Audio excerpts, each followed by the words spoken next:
ബഹുമാനപ്പെട്ട പ്രതിപക്ഷ നേതാവ് അങ്ങേക്ക് 6 മിനിറ്റ് സംസാരിക്കും.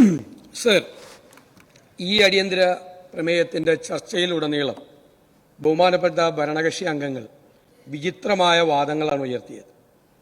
സീനിയർ അംഗങ്ങൾ പോലും ചോദിച്ചു, എന്തിനാണ് ഇത് അടിയന്തര പ്രമേയമായിട്ട് കൊണ്ടുവരുന്നത്? ഇത് അടിയന്തര പ്രമേയത്തിന് യോജിച്ചൊരു സബ്ജക്റ്റ് അല്ല എങ്കിൽ പിന്നെ എന്തിനാണ് മുഖ്യമന്ത്രി ചർച്ചയ്ക്ക് സമ്മതിച്ചത്? എന്തിനാണ് ചർച്ചയ്ക്ക് 2 മണിക്കൂർ കളഞ്ഞത്? ഒന്ന്. രണ്ടാമത് ഉള്ള ചോദ്യം, ഇത് 2:30. നിങ്ങൾ മറുപടി പറയണ്ട, ഞാൻ സംസാരിച്ചുകൊണ്ടിരിക്കുക. അല്ല, നിങ്ങളല്ലല്ലോ പറയേണ്ടത്, മുഖ്യമന്ത്രി പറഞ്ഞു. എന്നെ തടസ്സപ്പെടുത്തരുത്, തടസ്സപ്പെടുത്തരുത്. അങ്ങനെ ഒരു സീനിയർ ആയിട്ടുള്ള ആളാ, തടസ്സപ്പെടുത്തരുത്. അത് ശരിയല്ല. ഞാൻ അങ്ങനെ വേണ്ട. 2.5 വർഷം മുമ്പ് നടന്ന സംഭവത്തിന് എന്തിനാണ് സഭയിൽ കൊണ്ടുവരുന്നത്? നിങ്ങളൊരു സമരം ചെയ്തോ? നിങ്ങൾ കുന്നംകുളം പോലീസ് സ്റ്റേഷനിലെ റെക്കോർഡ് നോക്ക്. ജില്ലാ കോൺഗ്രസ് കമ്മിറ്റിയുടെ നേതൃത്വത്തിൽ 2 മാർച്ച്, അന്ന് പോലീസ് സ്റ്റേഷൻ മാർച്ച് 2 കൊല്ലം മുമ്പ് നടത്തിയിട്ടുണ്ട്. അതിനെ തുടർന്നാണ് സ്ഥലം മാറ്റിയത്. മർദ്ദനമേറ്റു എന്ന് പറഞ്ഞു. ആരെങ്കിലും വിചാരിക്കും ഒരു നിസ്സാരമായ കേസിൽ ഇത്രയും ക്രൂരമായ മർദ്ദനം ഏറ്റുവാങ്ങുമെന്ന്? അതറിയാവുന്നത് നിങ്ങൾക്ക് മാത്രമാണ്. കാരണം CCTV ഫുട്ടേജ് പുറത്തു കൊടുക്കാതെ പിടിച്ചു വെച്ചതാണ് പോലീസ്. RTI ആക്ടിന്റെ പവർ കൊണ്ടാണ് ഇതൊന്ന് പുറത്തു വന്നത്. ഇല്ലെങ്കിൽ ഇപ്പോഴും പുറത്തു വരില്ല. ഇപ്പോഴും നമ്മൾ ആരും ഇത് വിശ്വസിക്കില്ല. എന്തൊരു ക്രൂരമായ മർദ്ദനം! അത് കേട്ടിട്ട് അത് നിയമസഭയിൽ കൊണ്ടുവരണ്ടേ? മാധ്യമങ്ങൾ രാവിലെ കൊടുത്തു. മാധ്യമങ്ങൾ ആയിട്ട് നെക്സസ് ആണ്. എന്തൊക്കെയാ പറഞ്ഞത്? ഇത് സാമാന്യ ബുദ്ധിയുള്ള അരിയാഹാരം കഴിക്കുന്ന എല്ലാവരും അറിയില്ല ഇത് പ്രതിപക്ഷം ഇത് കൊണ്ടുവരുമെന്ന്. ഈ നിയമസഭയിൽ ഈ വിഷയം കൊണ്ടുവരാതിരിക്കാൻ കഴിയോ? ഇത് കണ്ടു കഴിഞ്ഞാൽ ചങ്കു പറഞ്ഞു പോവില്ലേ? ഒരു ചെറുപ്പക്കാരനെ പോലീസ് സ്റ്റേഷനിലിട്ട് 4-5 പേര് ക്രൂരമായി മർദ്ദിച്ചു. വിഷ്വലിൽ കാണുന്നത് മാത്രമല്ലല്ലോ, കാണാത്ത സ്ഥലത്തുകൊണ്ട് ഇവിടെ വിശദീകരിച്ചു. കാണാത്ത സ്ഥലത്ത് കൊണ്ടുപോയി ക്രൂരമായി മർദ്ദിച്ചു. ഇതിനെ ന്യായീകരിക്കാൻ പറ്റുമോ ആർക്കെങ്കിലും? അതിനെയാണോ ന്യായീകരിക്കുന്നത്? എന്നിട്ട് അയാൾക്ക് കേസുണ്ട്, കുറെ കേസ്. എന്തൊക്കെയാ കേസ്? കൊറോണ കാലത്ത് കുന്നംകുളത്ത് ജാഥ നയിച്ചു. കൊറോണ കാലത്ത് ഇന്ധനവില വർധനവിനെതിരായി റോഡ് ഉപരോധം, ക്രമസമാധാന പ്രശ്നം മുന്നിൽ കണ്ട് പ്രിവന്റീവ് ഡീറ്റൻഷൻ, കുന്നംകുളം MLA മൊയ്തീന്റെ വീട്ടിൽ റെയ്ഡ് നടന്നത് അറിഞ്ഞെത്തിയതിന്, സംശയാസ്പദമായി കണ്ടതിൽ വെച്ച് ജാഥ നടത്തിയതിന്. ഇതൊക്കെ ഇവിടെ ഇരിക്കുന്ന എത്ര പേർക്ക്, ഞങ്ങൾക്കെതിരെ എത്ര പേർക്കെതിരെ കേസുണ്ട്? ഞങ്ങളെ കൊണ്ടുപോയി പോലീസ് സ്റ്റേഷനിൽ കൊണ്ടുപോയി ഇതുപോലെ മർദ്ദിക്കുവോ? ക്രൂരമായി. നിസ്സാരമായ കാരണത്തിൽ കൊണ്ടുപോയാണ്. ഒരു കൊലപാതകിയല്ല, ഒരു തീവ്രവാദിയല്ല, പോലീസിനെ കയ്യേറ്റം ചെയ്തിട്ടില്ല. മദ്യപിച്ചു എന്ന് കള്ളക്കേസുണ്ടാക്കി. പരിശോധിച്ചപ്പോൾ മദ്യപിച്ചിട്ടില്ല എന്ന് പറഞ്ഞു. ഒരു കുഞ്ഞിനെയല്ലേ നിങ്ങൾ? വല്ലോന്റെ മക്കളല്ലേ? എന്നിട്ട് അതിനെ വന്ന് ന്യായീകരിക്കുകയാണ് നിങ്ങൾ. ഒരു നാണവുമില്ല. ഈ ക്രൂരമായ മർദ്ദനത്തെ നിങ്ങൾ ന്യായീകരിക്കുകയാണ്. അതാണ് നിങ്ങൾ ചെയ്തത്, അതാണ് നിങ്ങൾ ചെയ്തുകൊണ്ടിരിക്കുന്നത്. സർ, ഈ ദൃശ്യങ്ങൾ പുറത്തു വന്നപ്പോഴല്ലേ? എന്നെ തടസ്സപ്പെടുത്തിയ മുഖ്യമന്ത്രി സംസാരിക്കില്ല. എന്നെ തടസ്സപ്പെടുത്തിയ മുഖ്യമന്ത്രിയോട് സംസാരിക്കില്ല. മുഖ്യമന്ത്രി തടസ്സപ്പെടുത്തിയ അങ്ങ് സംസാരിക്കുക പ്ലീസ്. അങ്ങ് സംസാരിക്കുക പ്ലീസ്. അവിടെ ഇരിക്കുക. സാറേ, പോലീസിനെ തിരുത്താനല്ല നിങ്ങൾ ശ്രമിച്ചത്. നിങ്ങൾ ഈ ദൃശ്യങ്ങൾ പിടിച്ചു വെക്കാനാണ് ശ്രമിച്ചത്. സാർ, ഈ ദൃശ്യം പുറത്തു വന്നതോടുകൂടി എത്ര ദൃശ്യങ്ങളാണ് പിന്നീട് പുറത്തേക്ക് വന്നത്? എത്ര പരാതികളാണ് പുറത്തേക്ക് വന്നത്? ഇവിടെ പറഞ്ഞല്ലോ, കുന്നംകുളത്ത് പീച്ചിയിൽ നിങ്ങളുടെ LC സെക്രട്ടറിയുടെ കരണക്കുറ്റിക്കിട്ടല്ലേ പോലീസ് അടിച്ചത്? എന്നിട്ട് ഏരിയ സെക്രട്ടറി വന്നിട്ട് മാറ്റിയ പരാതിയില്ല. ആ പാവം പറയും, എന്നെ മാറ്റിക്കോളാൻ പറഞ്ഞു LC സെക്രട്ടറി സ്ഥാനത്ത് നിന്ന്. എന്റെ കരണക്കുറ്റിക്ക് ഒത്തുതീർപ്പിന് പോയതാ പോലീസ് സ്റ്റേഷനിൽ. മൂവാറ്റുപുഴയുടെ കാര്യം മാത്യു കൊൽനാടൻ പറഞ്ഞു. കോഴിക്കോട് ലീഗ് നേതാവിന്റെ കരണത്തടിക്കുന്ന ദൃശ്യങ്ങൾ വന്നു. തിരുവനന്തപുരത്ത് പാവപ്പെട്ട ഒരു സ്ത്രീയെ കക്കൂസിന് വെള്ളം എടുത്ത് കുടിക്കാൻ ഒരു ദളിത് സ്ത്രീയോട് പറഞ്ഞ നാണം കെട്ട പോലീസാണ് നിങ്ങളുടെ. 20 മണിക്കൂർ പോലീസ് സ്റ്റേഷനിൽ നിരപരാധിയായൊരു ദളിത് യുവതിയെ ഇരുത്തിയിട്ട് വെള്ളം കുടിക്കാൻ ചോദിച്ചപ്പോ കക്കൂസിൽ പോയി വെള്ളം എടുത്ത് കുടിക്കാൻ പറഞ്ഞ നാണം കെട്ട പോലീസാണ് നിങ്ങളുടെ പോലീസ്. നാണം കെട്ട പോലീസ്. നിങ്ങൾ അരിമ്പൂരിൽ, പിന്നെ അന്തിക്കാട് തോർത്തിൽ കരിക്ക് ചുരുട്ടിയിട്ട് ഇടിച്ചത് ഇവൻ ആരാണ്? ആക്ഷൻ ഹീറോ ബിജുവോ? സിനിമയിൽ കാണുന്നത് പോലെ കരിക്ക് കെട്ടിയിട്ടാണ്. നിസ്സാര കേസിലാണ്. ചിറയൻകീഴിലെ പെപ്പർ സ്പ്രേ. നിങ്ങൾ എന്നു മുതലാണ് കരിക്കും പെപ്പർ സ്പ്രേയും പോലീസിന്റെ ആയുധമാക്കി അംഗീകരിച്ചത്? പാവപ്പെട്ട നിരപരാധികളായ സാധാരണക്കാരായ മനുഷ്യരാണ് പോലീസ് സ്റ്റേഷനിൽ വെച്ച് പീഡിപ്പിച്ചത്. കൊടുങ്ങല്ലൂരിൽ ഒരു അർബുദ രോഗി, ക്യാൻസർ രോഗി, അയാൾ കരഞ്ഞു പറഞ്ഞു, ഞാൻ ക്യാൻസർ പേഷ്യന്റ് ആണ്, നിങ്ങളെ സംശയത്തിന്റെ പേരിലാണ് എന്നെ അറസ്റ്റ് ചെയ്യുന്നത്, CCTV നോക്ക് എന്ന് പറഞ്ഞു. അയാളെ താഴെ ഇരുത്തി അയാളുടെ കാലിൽ പല റൗണ്ട് നേരത്തെ പറഞ്ഞതുപോലെ ചൂരൽ പ്രയോഗം നടത്തി. ക്യാൻസർ പേഷ്യന്റ് ആണ് എന്ന് പറഞ്ഞിട്ട്. അടൂരിൽ നിങ്ങളുടെ DYFIയുടെ മേഖലാ സെക്രട്ടറി അല്ലേ 2 മണിക്കൂർ കൊണ്ടൊരു കള്ളക്കേസ് എടുത്ത് സ്റ്റേഷനിൽ കൊണ്ടുപോയി ക്രൂരമായി മർദ്ദിച്ചത്. ആ മേഖലാ സെക്രട്ടറിയുടെ അപ്പനും അമ്മയും പറഞ്ഞെന്താ?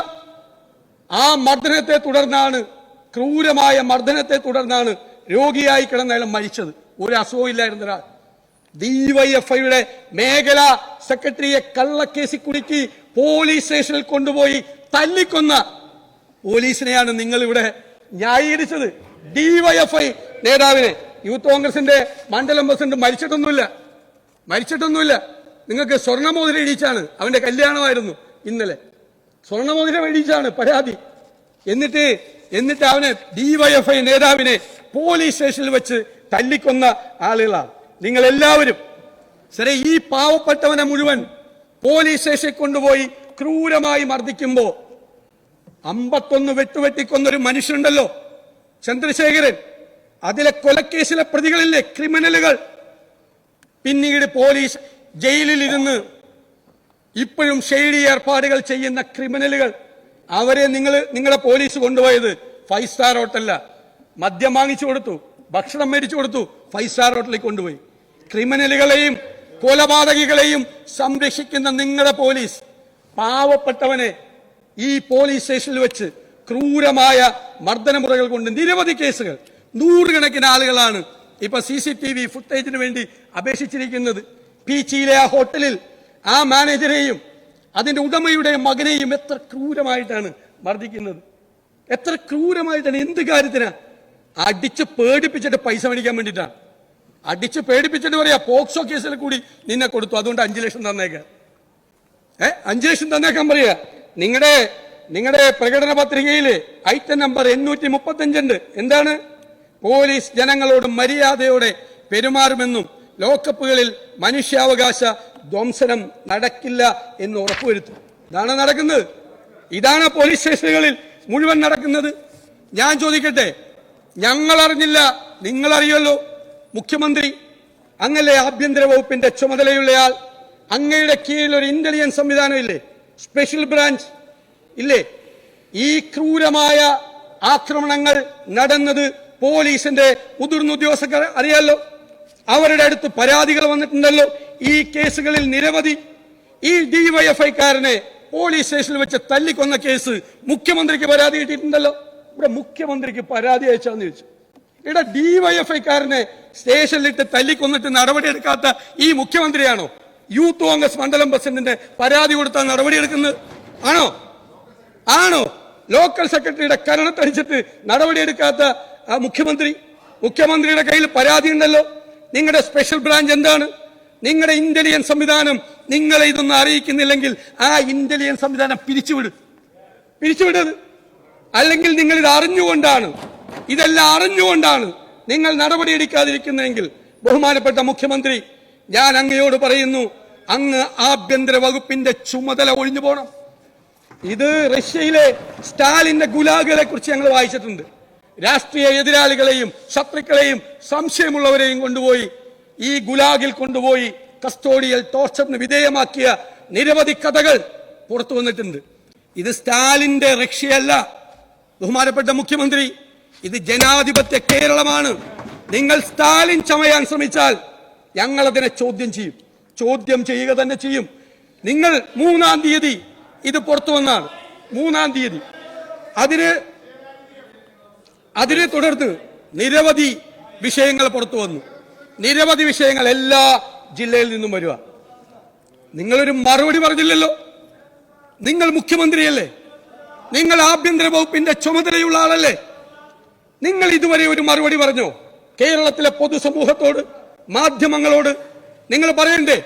നിങ്ങൾ തെരഞ്ഞെടുക്കപ്പെട്ട മുഖ്യമന്ത്രിയാണ്, തെരഞ്ഞെടുക്കപ്പെട്ട ഭരണകൂടത്തിന് നേതൃത്വം കൊടുക്കുന്ന ആളാണ്.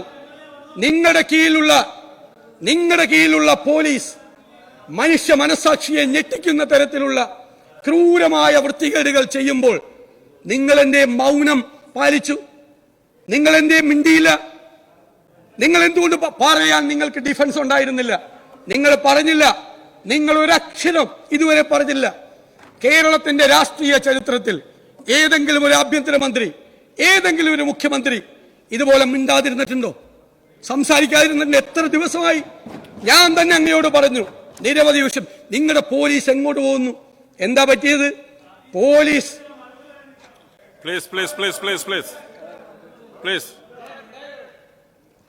സർ, പോലീസ് ഒരു ഫോഴ്സാണ്. ആർമി പോലെയൊക്കെയുള്ള ഒരു ഫോഴ്സാണ്. ഒരു അർദ്ധ സൈനിക സംവിധാനം പോലെയാണ് പോലീസ് ഒരു ഫോഴ്സ് എന്ന് പറയുന്നത്.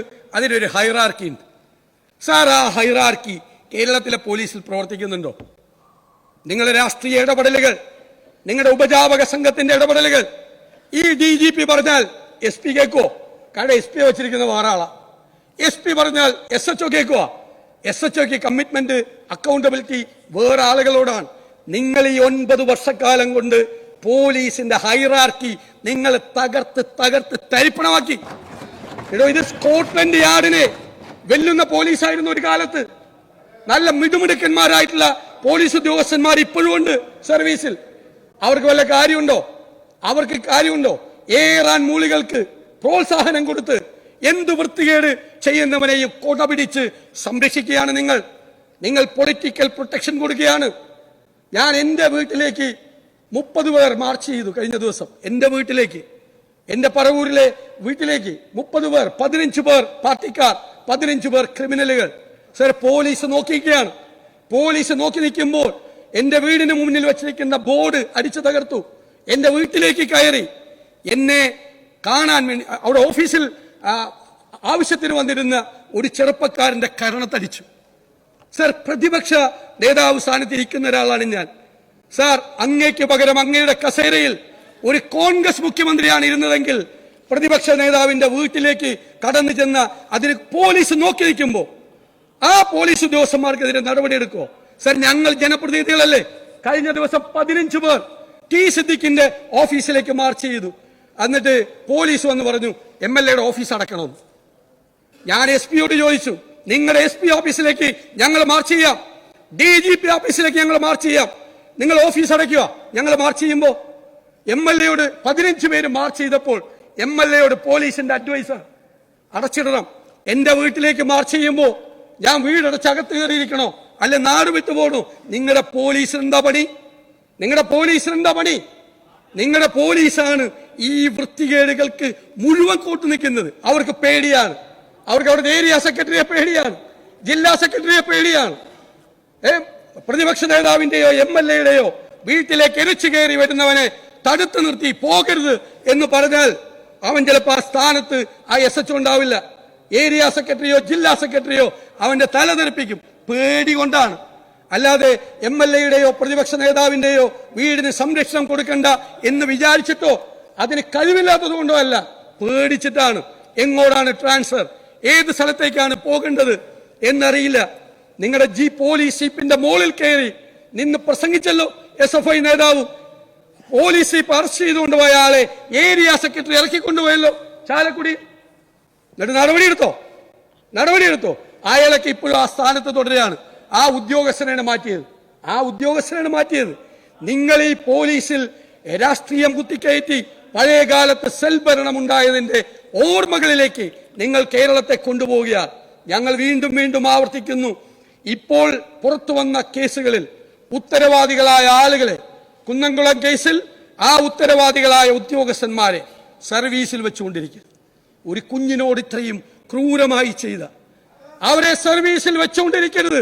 അവരെ സർവീസിൽ നിന്ന് പുറത്താക്കുന്നത് വരെ സാർ ഞങ്ങൾ ഈ സമരം തുടരും. ഞാൻ അവസാനിപ്പിക്കുകയാണ്. ഞങ്ങൾ ഈ സമരം തുടരും. ഞങ്ങൾക്ക് മുഖ്യമന്ത്രിയോട് ചോദിക്കാനുള്ളത് അവരെ സർവീസിൽ നിന്ന് പുറത്താക്കുമോ ഇല്ലയോ എന്നാണ്. അവരെ സംരക്ഷിക്കാനാണ് നിങ്ങളുടെ ഭാവം എങ്കിൽ അതുകൊണ്ടാണ് നിങ്ങൾ ഇത്രയും ദിവസം മൗനം പാലിച്ചത്. അവരെ സംരക്ഷിക്കാൻ വേണ്ടിയിട്ടുള്ള ശ്രമത്തിലാണ് നിങ്ങൾ. ഒരു കുറ്റവും ചെയ്തിട്ടില്ലെങ്കിൽ പിന്നെ എന്തിനാ സസ്പെൻഡ് ചെയ്ത്? ഈ വിഷ്വല് പുറത്തു വന്നപ്പോൾ കേരളം അതിശക്തമായി പ്രതിഷേധിക്കുകയാണ്. എത്ര പേരാണ് സാർ സങ്കടപ്പെടുന്നത്? പോലീസ് എന്ന് പറയുന്നത് ജനങ്ങളുടെ സഹായിയായി അവരുടെ കൂടെ നിൽക്കേണ്ടതല്ലേ? സ്ത്രീകൾ ഉൾപ്പെടെയുള്ള ആളുകൾ പോലീസ് സ്റ്റേഷനിൽ പോണ്ടേ? ആവശ്യത്തിന് പരാതിയുമായി പേടിയായില്ലേ? ഭയമായില്ലേ? പരാതിക്കാരന്റെ കൈവിരൽ ഒടിച്ച സ്ഥലമുണ്ട്. പരാതിയുമായി ചെന്നതിന് പരാതി കൊടുത്തവന്റെ കൈവിരൽ പോലീസ് സ്റ്റേഷനിൽ അടിച്ചുപിടിച്ചു. ഇതെല്ലാം ചെയ്യുന്നത് പോലീസ്. അതുകൊണ്ട് അങ്ങ് പറഞ്ഞേ മതിയാവൂ, ഇവരെ സർവീസിൽ നിന്ന് പുറത്താക്കുമോ ഇല്ലയോ? സാർ, അതുവരെ ഞങ്ങൾ ഈ നിയമസഭയുടെ ഈ ഹാളിന്റെ കവാടത്തിന് മുന്നിൽ ഞങ്ങളുടെ 2 MLA-മാർ ശ്രീ സനീഷ് കുമാറും ശ്രീ അഷറഫും അനിശ്ചിതകാല സത്യാഗ്രഹം ഇന്നു മുതൽ ആരംഭിക്കുക. ഇതിനൊരു നടപടിയെടുക്കുന്നത് വരെ വേണം. ഇതിനൊരു നടപടി ഉണ്ടാകുന്നത് വരെ ഞങ്ങൾ ഈ സമരവുമായി ഞങ്ങൾ മുന്നോട്ട് പോകും. അങ്ങ് പറയണം, നടപടി എടുക്കുമോ? ഞങ്ങൾക്കറിയണം. അങ്ങയുടെ നീണ്ടു നിൽക്കുന്ന പ്രഭാഷണത്തിനല്ല ഞങ്ങൾ കാത്തിരിക്കുന്നത്. ഞങ്ങൾക്ക് ആക്ഷൻ വേണം, നടപടി വേണം. 10-12 ദിവസമായി മിണ്ടാതിരിക്കുന്ന അങ്ങയുടെ ഭാഗത്ത് നിന്ന് നടപടി ഉണ്ടാകണം. നടപടിക്ക് അങ്ങ് തയ്യാറുണ്ടോ എന്നാണ് ഞങ്ങൾക്ക് അറിയേണ്ടത്. അങ്ങ് മറുപടി പറയണം.